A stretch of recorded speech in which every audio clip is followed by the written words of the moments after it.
নমস্কার বন্ধুরা, কাজল ভিলেজ কিচেনে সকলকে স্বাগত জানাই। রোজকারের মতো আজও রান্নাঘরে চলে এলাম। তো দেখুন বন্ধুরা, এখানে আমি এক বাটি মুড়ি নিয়ে নিয়েছি। এই মুড়ি দিয়ে আমি আজকে ধোসা করে আপনাদের সঙ্গে শেয়ার করব। তো বন্ধুরা, মুড়ি দেখবেন সবসময় আমাদের হাতের সামনে, কিন্তু আমরা মুড়ি সবসময় হাতের কাছে পেয়ে থাকি। তো এটা সকাল সন্ধে মুড়ি না খেয়ে যদি একটু অন্য রকমের কিছু করা যায়, তাতে করে কিন্তু বেশ টেস্টিভাবেও হয় আর খেতেও কিন্তু দুর্দান্ত হয়। তো বন্ধুরা, চাইলে কিন্তু যে কোনো মুড়ি আপনারা নিতে পারেন। তো আমি দেখুন এখানে কিন্তু দোকানের কেনা মুড়ি নিয়ে নিয়েছি। এবারে মুড়ির মধ্যে দিয়ে দেব জল। তো দেখুন বন্ধুরা, এই জলটা দিয়ে আমি তিন থেকে চারবার এই মুড়িটাকে ভালো করে ধুয়ে আমি আগে তুলে নেব। তো খুব ভালো করে এই মুড়িটাকে কিন্তু ধুয়ে নিতে হবে। তো আমি বেশ 3বার ধরে কিন্তু ভালো করে মুড়িটাকে ধুয়ে নিয়েছি। আর বন্ধুরা দেখবেন, কালো মুড়ি আর যদি মাটি থাকে কিন্তু ভালো করে ফেলে দেবেন, একটু বেছে নেবেন আগেই। কেননা মুড়ির মধ্যে কুটি মানে ঝেঁটা কাটি আর তারপরে বালি, অনেক সময় দেখবেন মাটি থাকে, ওগুলো একটু ঝেড়ে ফেলে দিলে পরে তাহলে কিন্তু ভালো হবে। না হলে মুখে যখন খাবার সময় ক্যাচ ক্যাচ করবে তখন কিন্তু ভালো লাগবে না। তো মুড়িটাকে আমি 10 মিনিটের জন্য এইভাবে ঢাকা দিয়ে রেখে দেব। অপর দিকে দেখুন একটা বাটি নিয়েছি আমি, এখানে মানে মুড়ি নিয়েছি। এই বাটিরই 2 বাটি মুড়ি নিয়েছি বলে আমি হাফ বাটি এখানে সুজি নিয়ে নিয়েছি। এই সুজিটাকেও আমি জল দিয়ে ভিজিয়ে দেব।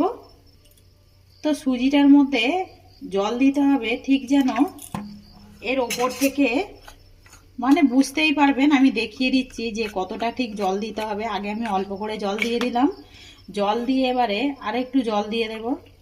তো দেখুন জল দিয়ে দিলাম যাতে করে একদম সুজির ওপর পর্যন্ত জলটা থাকে, সুজিটা কিন্তু অনেকটাই ফুলবে। তো দেখুন আমি আরো একটু জল দিয়ে দেব। তো বন্ধুরা, আমি সুজিটার মধ্যেও কিন্তু জল দিয়ে দিলাম। তো দেখুন মানে সুজিটা ঠিক নিচে রয়েছে, জলটা ওপরে রয়েছে, এইভাবে কিন্তু ভিজিয়ে দেব আমি। এইটাকেও আমি সাইড করে ঢাকা দিয়ে রেখে দেব। তার মধ্যে যে তরকারিটা হয় সেই তরকারিটাকে আমি আগে করে নেব। তার জন্য কড়া আমি গরম হতে বসিয়ে দিয়েছি। কড়ার মধ্যে দিয়ে দেব আমি সাদা তেল। তো বন্ধুরা চাইলে কিন্তু সর্ষের তেল দিতে পারো। তার মধ্যে একটু লবণ দিয়ে দেবে। সর্ষের তেলটা কিন্তু ঝাঁঝ হয় প্রচুর, একটু লবণ দিয়ে দিলে পরে তাহলে কিন্তু ঝাঁঝটা কেটে যাবে। বন্ধুরা, এদিকে তেলটা গরম হচ্ছে। আমি এইদিকে দেখুন 4টে আলুকে আগে থেকে সিদ্ধ করে নিয়েছি। এখানে বেশ কিছুটা আদাকে আমি এইভাবে কুচিয়ে নিয়েছি, কাঁচা লঙ্কা, পেঁয়াজ আমি এইভাবে কুচিয়ে নিয়েছি।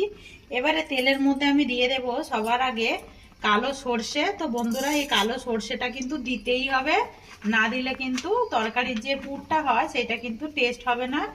এবার আমি এর মধ্যে দিয়ে দেব শুকনো লঙ্কা। দেখুন শুকনো লঙ্কা নিয়েছি আমি এখানে 3টে, শুকনো লঙ্কাও দিয়ে দিলাম। আর এর মধ্যে দিয়ে দেব আমি কাঁচা লঙ্কা। কাঁচা লঙ্কা দিয়ে দিলাম। আর দিয়ে দেবো আমি এখানে যে আদাটা কুচিয়ে রেখেছিলাম, এই আদাটাকেও দিয়ে দেব। দিয়ে আমি একটুখানি জাস্ট ভাজা করে নেব ফোড়নটাকে। খুব বেশি ভাজা করার দরকার নেই, কাঁচা কাঁচা মতোই থাকবে বন্ধুরা। এইভাবে আমি একটু নাড়াচাড়া করে নেব। তো দেখুন এ থেকে কিন্তু একটা সুন্দর একটা গন্ধ ছেড়েছে। এবার আমি দিয়ে দেবো এর মধ্যে পেঁয়াজ কোচানো। তো আমি এখানে 2টো বড় সাইজের পেঁয়াজকে ভালো করে এইভাবে কেটে নিয়েছি। এবার আমি এর মধ্যে দিয়ে দেব অল্প করে একটু লবণ। লবণটা দিলে পরে কিন্তু বেশ পেঁয়াজটা কিন্তু দারুণভাবে কিন্তু ভালোভাবে সিদ্ধ হয়ে যাবে আগে থেকে। তো পেঁয়াজটার মধ্যে লবণ দিয়ে দিলাম, দিয়ে আমি এইভাবে একটু ভেজে নেব। আমি দিয়ে দিচ্ছি এখানে কারি পাতা। কারি পাতাটা বন্ধুরা এই সময় দিলে পরে কিন্তু একটা দারুণ সুন্দরের কালারও থাকে, পুড়েও যায় না, আর সুন্দরভাবে কিন্তু এর একটা গন্ধও থাকে। তো এইভাবে একবার করে দেখবেন আলুর পুরটা, তাহলে কিন্তু দারুণ সুন্দর লাগে। ধোসার আলুটা খেতে কিন্তু দারুণ লাগে। তো এইভাবে আমি পেঁয়াজটাকে জাস্ট অল্প সময় একটু নাড়াচাড়া করে নেব যাতে করে পেঁয়াজটা একদম নরম হয়ে যায়। তো দেখুন বন্ধুরা, পেঁয়াজটা বেশ সুন্দরভাবে কিন্তু নরম হয়ে গেছে আর সবকিছু ফোড়নটাও বেশ ভালোভাবে ভাজা হয়ে গেছে। আমি এবার এর মধ্যে দিয়ে দেব আমি হলুদের গুঁড়ো। হলুদের গুঁড়ো দিয়ে দেবো 1/2 চামচ। আর রঙের জন্য দিয়ে দেবো কাশ্মীরি লঙ্কার গুঁড়ো। তো কাশ্মীরি লঙ্কার গুঁড়ো নিয়ে নিয়েছি, দেখুন এই কাশ্মীরি লঙ্কার গুঁড়োটাও দিয়ে দেবো। দিয়ে এবারে খুব ভালো করে আমি মিশিয়ে নেব। তো এখানে বন্ধুরা যে সিদ্ধ করা আলুগুলোকে নিয়েছি, দেখুন এই সিদ্ধ করা আলুগুলোকে এবার আমি এর মধ্যে ভেঙে দিয়ে দেব। এবার আমি আলুগুলোকে এইভাবে হাত দিয়ে পেস্ট করে ভেঙে দিয়ে দেব।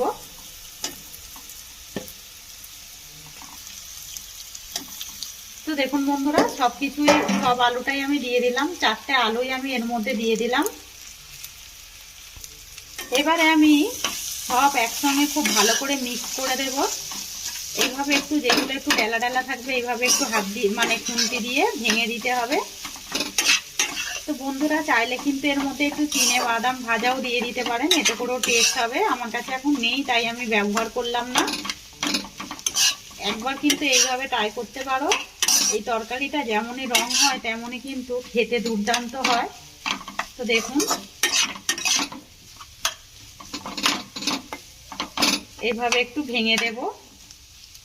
তো দেখুন বন্ধুরা বেশ তরকারির রংটা দেখুন কতটা সুন্দর হয়েছে। দেখুন একবার কিন্তু এইভাবে বাড়িতে ট্রাই করে একদম রেডি করে নিতে পারেন। এরকম খুব মানে ধোসা করার যে একটা পুর করা একটা ঝামেলা, এটা কিন্তু একদমই থাকে না। পুরটা এইভাবে কিন্তু ঘরের কিছু উপকরণ দিয়েই হয়ে যায়, আমরা কিন্তু অহেতু ভয় পাই। এবার আমি এর মধ্যে দিয়ে দেব স্বাদ মতো লবণ বা মাপ মতো লবণ। তো লবণটা দিয়ে খুব ভালো করে এইভাবে আলুটার সঙ্গে মিশিয়ে নেব। আর এবারে এর মধ্যে একটু অল্প করে একটু জল ছড়া দিয়ে দেব, খুব অল্প সামান্য, মানে 1 থেকে 2 চামচের মতো জলটাকে এইভাবে ছড়া দিয়ে দেব। দিয়ে আমি খুব ভালো করে আবারও মিশিয়ে নেব। বন্ধুরা এটা কিন্তু শুকনো শুকনোই হয়, এই তরকারিটা হয়ে থাকে একদম পুরো রেস্টুরেন্টের মতোই হবে এরকম একটা তরকারি। দেখুন কতটা সুন্দর রং হয়েছে আর কতটা সুন্দর দেখতে হয়েছে দেখুন। এবারে আমি শত লাস্টে দিয়ে দেব ধনেপাতা কোঁচানো।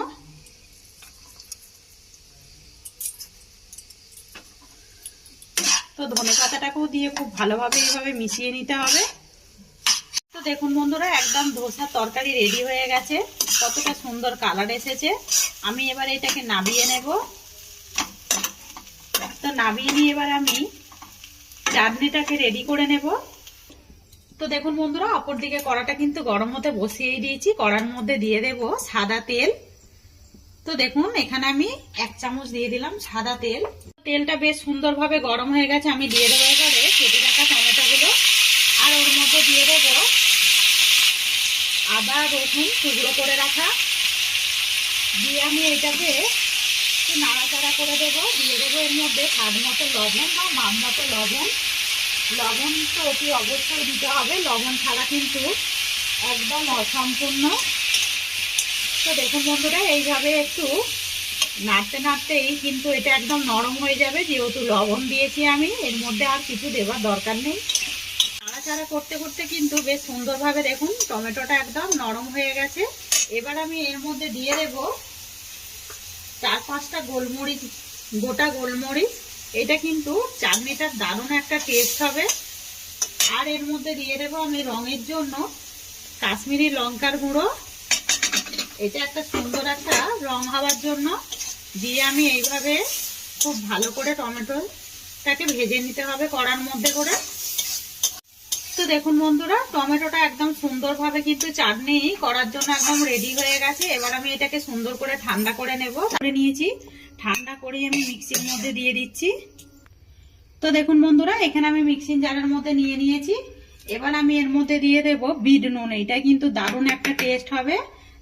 আর এবার আমি এর মধ্যে দিয়ে দেব বেশ কিছুটা কুড়িয়ে রাখা নারকেল। তো দেখুন বন্ধুরা নারকেলটাও দিয়ে দিলাম। এবারে এতে যেটা দিতে হবে লাস্টে দেব, এটা তো দিতেই লাগবে, অল্প একটু তেঁতুলকে আমি এইভাবে ভিজিয়ে রেখেছিলাম, এই তেঁতুলের জুসটাকে একটু দিয়ে দেব। এবার আমি এটাকে ভালো করে মিক্সিতে দিয়ে আমি পেস্ট করে নেব। দেখুন বন্ধুরা চাটনিটা দেখুন কতটা কালার সুন্দর হয়েছে, দেখুন একদম দারুণ ভাবে কিন্তু চাটনিটা হয়ে গেছে। অপর দিকে দেখুন আমি একটা ফের কড়া বসিয়ে দিয়েছি। কড়ার মধ্যে দিয়ে দেব আমি সাদা তেল। তো দেখুন বন্ধুরা দিয়ে দিলাম সাদা তেল। এবারে এই কড়ার মধ্যে দিয়ে দেব আমি গোটা সর্ষে। এবার আমি দিয়ে দেব কয়েকটা ছোলার ডাল দিয়ে দেব। আর ওর মধ্যে দিয়ে দেব আমি কয়েকটা শুকনো লঙ্কা। তো দেখুন বন্ধুরা যখন এই ফোড়নটা সুন্দর করে ভাজা হয়ে যাবে দিয়ে দেবো কয়েকটা কারি পাতা। তো দেখুন হয়ে গেছে আমার একদম একটা তরকা মশলা হয়ে গেল। এটাকে আমি এবারে চাটনির ওপরে দিয়ে দেব। ততক্ষণে গ্যাসটাকে অফ করে দেব। তো এর মধ্যে আমি দিয়ে দেবো এবার যে মশলাটা করে নিলাম আমি ফোড়নে, এটা আমি এর মধ্যে দিয়ে দেবো। এতে করে কিন্তু চাটনির টেস্টটা আরো সুন্দর হয়ে যাবে। ওপর থেকে একটু তেল দিয়ে দেব, দিয়ে এবারে এটাকে খুব ভালো করে মিশিয়ে দেব। তো দেখুন বন্ধুরা, চাটনিটা এদিকে একদম রেডি হয়ে গেল। এবারে চাটনিটাও কিন্তু হয়ে গেছে। এবারে দেখুন তাহলে এখানে যে মুড়িটাকে নিয়ে নিয়েছি বন্ধুরা, মুড়িটা কতটা নরম হয়ে গেছে দেখুন। 10 মিনিটের জন্য যে ভিজিয়ে রেখেছিলাম, অপর দিকে চাটনিও রেডি হয়ে গেল, আর কিন্তু একটা তরকারিটাও কিন্তু রেডি করে নিলাম, ধোসার তরকারি। এবারে দেখুন সুজিটাও দেখুন কতটা কিন্তু ফুলে গেছে, একদম সুন্দরভাবে কিন্তু সুজিটাও ফুলে গেছে। দেখুন কতটা ফুলে উঠেছে দেখুন। এবারে কি করতে হবে, একটা আমি মিক্সিং জার নিয়ে নেব। মিক্সিং জারের মধ্যে বন্ধুরা এই মুড়িগুলোকে খুব ভালো করে এইভাবে আমি ছেঁকে নিয়ে নেব। জলটাকে একটু যতটা বের করে দেওয়া যায় বের করে দেব। বন্ধুরা মুড়ির ধোসা এবারে যদি এরকম ভাবে বাড়িতে বানান, সবাই কিন্তু অবাক হয়ে যাবে। তো তার জন্য কিন্তু প্রথম থেকে লাস্ট পর্যন্ত দেখতে হবে, তারপরেই বুঝতে পারবেন। তো দেখুন সব মুড়ির জলটাকে আমি এইভাবে ছেঁকে দিচ্ছি। মুড়িতে কিন্তু প্রচন্ড লবণ থাকে বন্ধুরা, তাই জন্যই খুব ভালো করে ধুয়ে নিতে হবে। আর মুড়ির মধ্যে অনেক বালি থাকে, সেগুলো পরিষ্কার হয়ে যায়। তো দেখুন এইভাবে আমি মুড়িগুলোকে ছেঁকে নেব। মুড়িটাকে সবকিছুই আমি ছেঁকে নিয়ে নিয়েছি। এবার আমি এটাকে আগে খুব ভালো করে মিক্সিতে দিয়ে বেটে নেব। তো দেখুন বন্ধুরা, এটাকে আমি মিক্সিং জারে দিয়ে খুব ভালো করে কিন্তু পেস্ট করে নিয়েছি। যেগুলো কিন্তু গোটা গোটা রয়েছে তার ভয় নেই, এটাকে আমি আরো একটু খুব ভালো করে কিন্তু পেস্ট করে নিতে হবে। দেখুন এরকম পেস্ট করার পরে কিন্তু হয়েছে। এবার আমি দিয়ে দেবো এর মধ্যে যে সুজিটাকে আমি ভালো করে ভিজিয়ে রেখেছিলাম, এই সুজিটাও এর মধ্যে দিয়ে দিতে হবে। তো দেখুন বন্ধুরা, দিয়ে দিলাম এর মধ্যে সুজি। এখানে দেখুন ওই হাফ বাটি আমি টক দই নিয়েছি, এই টক দইটাকেও দিয়ে দেবো এর মধ্যে। তো টক দইটাও এতে দিয়ে দেব, দিয়ে এবারে দিয়ে দেবো এর মধ্যে স্বাদ মতো বা মাপ মতো লবণ। এই সময় লবণ দিয়ে দিলে পরে সবকিছু একসঙ্গে কিন্তু মিশে যাবে। আর এর মধ্যে দিয়ে দেব বন্ধুরা, তো দেখুন এর মধ্যে লবণ দিয়ে দিলাম। তো এবার আমি এর মধ্যে দিয়ে দেব 1 চামচ বেসন, সুন্দর একটা ধোসার কালার আনার জন্য। আর এর মধ্যে দিয়ে দেব আমি যে আটা আমরা রুটি করে খেয়ে থাকি, 1 চামচ দিয়ে দেব আটা। দিয়ে এবারে খুব ভালো করে এটাকে আমি পেস্ট করে নেব। তো দেখুন বন্ধুরা, একদম ব্যাটারটা রেডি করে নিলাম। দেখুন কিরকম না বেশি ঘন থাকবে আর খুব বেশি পাতলাও হবে না, একদম মাঝামাঝি থাকবে এরকমই। তো ব্যাটারটা আমি যতটা করব, আমি এখন তিনটে থেকে 4টে আমি করব ধোসা, তার জন্য আমি নিয়ে নেবো এর মধ্যে আলাদা করে ব্যাটার। তো দেখুন এখানে আমি ব্যাটার নিয়ে নিলাম। এবারে এটাকে আমি ঢাকা দিয়ে সাইডে রেখে দেব। তো দেখুন বন্ধুরা, এবার আমি এর মধ্যে দিয়ে দেব বেকিং সোডা। তো দেখুন এখানে বেকিং সোডা নিয়ে নিয়েছি, আমি বেকিং সোডা দিয়ে দেব 1 চামচের থেকে একটু অল্প। তো দিয়ে দিলাম, দিয়ে এই সময় কিন্তু ভালো করে মিশিয়ে নিতে হবে, যাতে করে একদম না ডেলা ডেলা মতো থাকে। খুব ভালো করে এইভাবে মিশিয়ে নিতে হবে। ব্যাটার সব সময় একদিক থেকেই ফাটা হয়, একদিক থেকেই ফাটলে কিন্তু এরকম ধোসাটা কিন্তু দারুণ হবে। তো দেখুন কতটা হালকা হয়ে গেল। দেখুন টক দই রয়েছে যেহেতু, তার জন্য কিন্তু ধোসাটা একদম ব্যাটারটা দেখবেন এরকম ফাটতে গেলেই খাবার সোডা দিয়ে কিন্তু এরকম ভাবে একটা হালকা হয়ে যায় ব্যাটারটা। তো ব্যাটারটা প্রচন্ডই হালকা হয়ে গেছে। অপর দিকে দেখুন বন্ধুরা, আমি একটা তাওয়া বসিয়ে দিয়েছি নন স্টিকের। এই তাওয়ার মধ্যেই আমি করব। তাওয়াটা দেখতেই পাচ্ছ খুবই গরম হয়ে গেছে। এবার আমি দেখে নেবো এর মধ্যে একটু জল ছড়া দিয়ে দেব। তো খুব বেশি করেই জল ছড়া দিয়ে দেব। দিয়ে আমি এরকম একটা রুমাল নিয়ে নিয়েছি, এই রুমাল দিয়ে খুব ভালো করে মুছে নেব। তো দেখুন মুছে নিলাম। এবার আমি এখান থেকে 1 হাতা ব্যাটার নিয়ে নেব, নিয়ে কড়ার ঠিক মাঝখানে তাওয়ার দিয়ে দেব। দিয়ে এরকম হালকা হাতে জাস্ট এইভাবে গোল গোল করে ঘোরাতে থাকবো। তো দেখুন বন্ধুরা, একটা ধোসা এইভাবে দিয়ে দিলাম। দেখুন কতটা এরকম শুকনো হয়ে আসছে। এই যখন শুকনো হয়ে আসবে ওর ওপর থেকে আমি দিয়ে দেবো সাদা তেল। আপনারা চাইলে ঘি বাটার দিতে পারেন, আমি একটু সাদা তেল দিয়ে দিলাম। দিয়ে একটু এইভাবে জাস্ট মিশিয়ে দেব, সব জায়গায় জায়গায় এইভাবে একটু লাগিয়ে দেব। তো দেখুন এটা আপনি ছেড়ে আসবে যখনই।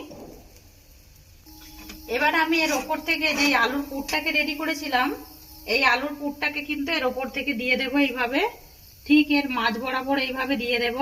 তো খুব বেশি মাঝে যাব না, এরকম একটুখানি সাইডে জাস্ট এইভাবে আমি দিয়ে দেব। তো দেখুন, তো আমি আলুর পুরটাকে দিয়ে দিলাম, দিয়ে এবার আমি এইটাকে ধরে এইভাবে জাস্ট ঘুরিয়ে এইভাবে আমি ফোল্ড করে মুড়ে দেব। তো দেখুন একদম আমার একটা ধোসা, মুড়ির ধোসা কিন্তু রেডি হয়ে গেল। কতটা সুন্দর হয়েছে দেখুন, যেমনই সুন্দর হয়েছে তেমনই কিন্তু খাস্তা হয়েছে। তো আমি দেখাচ্ছি কতটা, দেখুন খাস্তা হয়েছে আর জালিদার হয়েছে। তো একটা একদম ধোসা কিন্তু রেডি হয়ে গেলাম। এই একইভাবে কিন্তু সবগুলোই মানে গুঁড়ে নেব, যতগুলো এখন খাবার মতো ওই একইভাবে আমি কড়ার মধ্যে দিয়ে দেব। জল ছড়া দিয়ে দিতে হবে, আর তাওয়াটাকে খুব ভালো করে কিন্তু গরম করে নিতে হবে। নিয়ে আমি এরকম একটা রুমাল নিয়েছি, আপনাদের কাছে টিস্যু পেপার থাকলেও কিন্তু এইভাবে মুছে নেবেন। মুছে নিয়ে এবারে ব্যাটারটাকে ঠিক মাঝ বরাবর এইভাবে আমি দিয়ে দেব। তো দেখুন এক হাতা দিয়ে দিলাম, দিয়ে এইভাবে আমি আলতো হাতে এইভাবে ঘুরিয়ে ঘুরিয়ে আমি ঠিক ব্যাটারের শেপে দিয়ে দেব, মানে ধোসার শেপে। আর মাঝখানে যেটা থাকবে এইভাবে আমি ঘুরিয়ে ঘুরিয়ে জাস্ট দিয়ে দেব। তো দেখুন কতটা সুন্দর হয়েছে। তো এইটা যখন শুকনো হয়ে আসবে বন্ধুরা, তখন আমি সাদা তেল দিয়ে দেবো এর উপর থেকে ওই একইভাবে। তো দেখুন দেখতে কতটা সুন্দর লাগছে। তো আমি একটু সাইডগুলো জাস্ট এইভাবে একটু চারিদিকে একটু সেঁকে নেব, তাহলে পরে কিন্তু মানে ধোসাগুলো সব দিকে একই রং আসবে। এবারে দেখুন শুকনো হয়ে এসেছে, যখন একটা সুন্দর কালার আসবে তখন আমি এর উপর থেকে দিয়ে দেব সাদা তেল।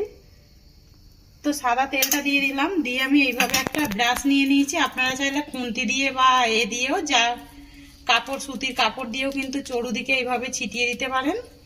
তো দেখুন, তো ছিটিয়ে দিলাম। তো দেখুন বন্ধুরা, যখন এরকম একটা সুন্দর কালার এসে যাবে তখন আমি এর মধ্যে আবারও দিয়ে দেব যে আলুর আমি পুরটা রেডি করেছিলাম, এই পুরটাকে দিয়ে দিতে হবে। তো দেখুন একদম লো টু মিডিয়ামে এই মানে ভাজাটা করবেন যখন ধোসাটা ভাজবেন। তো আলুর পুরটা দিয়ে কিন্তু সদ্যই খেতে হবে, আর আলুর পুরটা বাদ দিয়ে যদি শুধু খান তাহলে কিন্তু মানে অনেকটা ক্ষণ থাকবে। এবার আমি এইটাকে আবারও ওই একইভাবে ফোল্ড করে দেব। তো দেখুন বন্ধুরা, এইটাকে আমি ওই একইভাবে ফোল্ড করে মুড়ে নিলাম। তো দেখুন একেবারে ধোসা কিন্তু রেডি হয়ে গেল, একদম মুড়ির ধোসা। তো এইটাকে আমি অন্য একটা প্লেটে তুলে রাখবো। আমি আগে যেটা করেছিলাম ওইটা আমি এর মধ্যে নামিয়ে নিলাম। দেখুন বন্ধুরা, মুড়ি দিয়ে যে এত সুন্দর একটা ধোসা হয়, দেখুন একদম অজানা একটি রেসিপি। তো কিরকম লাগলো প্লিজ কমেন্ট করতে ভুলবেন না, একবার হলেও কমেন্ট করবেন। এইভাবে এরকম রেসিপি যদি ভালো লেগে থাকে লাইক শেয়ার কমেন্ট করবেন, বন্ধুদের সঙ্গে শেয়ার করবেন। আর প্রথম থেকে লাস্ট পর্যন্ত দেখার জন্য সবাইকে অসংখ্য ধন্যবাদ রইল। আমার এরকম নিত্য নতুন রান্নার জন্য পাশে থাকা বেল আইকনটি প্রেস করবেন। সবাই ভালো থাকবেন, সুস্থ থাকবেন, ধন্যবাদ। আবারও কোনো নতুন রেসিপি নিয়ে আমি ফিরে আসবো।